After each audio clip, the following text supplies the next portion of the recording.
State, the home of uncommon transformation, where His Excellency Chief Dr.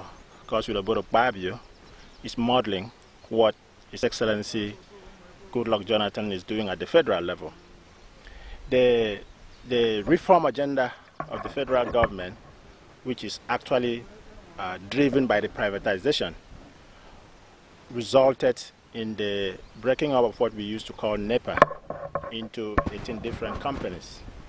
11 of those were distribution companies, and 6 of them generation companies, and 1 transmission company. What you are seeing behind me here is a key component of the transmission company, which remains part of the federal government. That is not privatized. What has been privatized and being sold out are the 11 distribution companies. In this area, in Akwa Ibom State, that is covered by Port Harcourt Electric Distribution Company. And then there are generation company. So this plant you are seeing here is a very key and strategic component of what His Excellency Dr. Goodluck Ebele is doing. Because this switching here is going to bring power from most of the south-side area. These lines, these things you're seeing here are big transmission lines at 330 kV. One from Calabar, one from Aloji, one from Afam, and then another one from Ikot Ekpene. All those power are brought here, and this is a big switching head that would allow us to transport most of that power to the northern part of Nigeria through Enugu. So this is a very strategic, very strategic component of what the federal government is trying to do. And it also ties into what we are trying to do here in the States. Yeah. If you happen to meet with the president, what would you tell him? Well, I would say, Mr. President, you are doing a good job. And he knows, and we all know, that power is a very critical aspect of transformation. And once we have been able to give our people power, you will see a lot of employment, because people will be able to use the power to do a lot of things. And we are grateful that this particular asset has been sited here in Ikot Ekpene. Ikot Ekpene is was the first local government area in the whole of West Africa. And for us to have this, we are very grateful. In the past, the only thing we used to know in Ikot Ekpene was a big colonial prison, which His Excellency Dr. Goodluck Babio have taken it away and is going to put a hotel in there. To have this strategic asset in Ikot Ekpene is something we are grateful to the federal government, His Excellency Dr. Goodluck. I would like to know what's the delivery deadline for this project? Well, I just spoken to the site engineer. The expectation is that they're going to finish this site, this particular substation or switching yard, by the end of this year. As you can see, there's a lot of work going on, and we are hopeful that they will be able to keep to that project deadline. But there is a lot of work also to be done. You've seen none of the lines have actually come in yet. A greater portion of the work needs to be done in building the line. There's a similar substation here in Akwa Ibom in Ikot Ekpene, but it's not as big. It's just a fraction of what we are seeing here, because here we have 5 lines coming and 2 going out. In Ikot Ekpene, and it's just a line coming in and going out. So all of these have to work before we can actually start to commission and use these assets here. Yeah, okay. What's the situation of the state on IPP? Well, our power plant, first of all, let me tell you a little bit of what His Excellency Dr. Goodluck Babio have done. There are 5 major things you need to have steady power supply.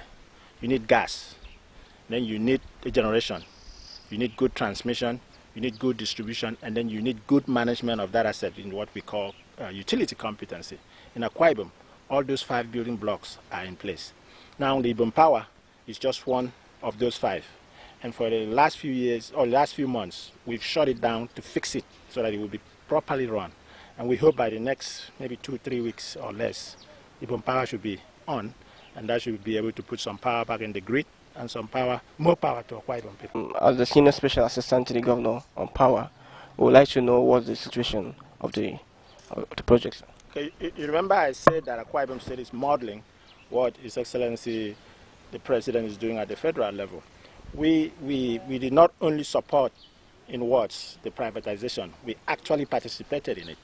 What His Excellency and the colleagues in what I call the BRAC states, Bayelsa, Rivers, Akwa Ibom, and Cross River did, they form a consortium And then they brought in technical partners, local and international technical partners, and brought in core investors to participate in the privatization process.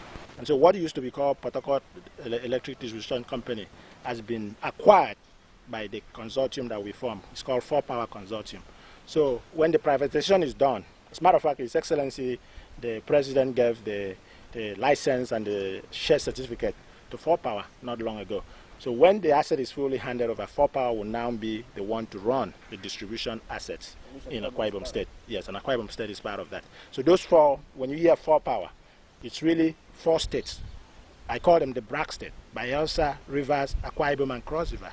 So those states got together and then bring in core private sector investors and a technical partner to participate in the privatization process. They bid it, they competed with other people, and they succeeded in winning it. And I think that's a very key thing that His Excellency, the President, have done by driving the privatization, because what that will do is the private sector investors who bring in their money, they're going to make sure power is supplied, distribution is done. The transmission section, which is what this is representing, the federal government is still in control of that. But what also have also been done, we've brought in a technical partner also in the transmission section, which is Manitoba Electric, and they're helping our people in the design, operation, and expansion of the transmission system. So I believe the direction, that the roadmap that the President is giving this country is really the right way to go. And in Akwa Ibom, we are modeling that. We are going to make sure that if there's going to be steady power in Nigeria, we want to make it Akwa Ibom the first one to do that. And we are working hard to model what the President is doing and is showing at the national level. And that's the beauty of federalism. You know, the states are the federal units that make up the country. So when the states succeed, the federation succeeds also. So, what would you say, at what period would you say we can guarantee steady, uninterrupted power supply for the people of Akwa Ibom? Well, the word we've used has been as soon as possible. Because if I tell you in 1 year, you may say, oh, that's too long. If I tell you in 3 months, you might say that is too short. So what we are doing as soon as possible, like I've said, and I'd like to say it again, the building blocks are there.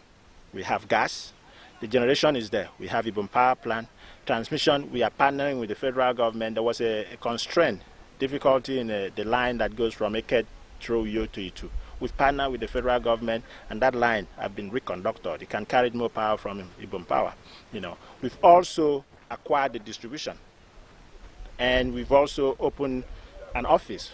You know, before there was no office of senior special assistant to the governor. So His Excellency have put this building block, the key things. And we are now working with PACN. We work with 4Power. We work with TCN to make sure power is available to Akwa Ibom people. Now, the timing.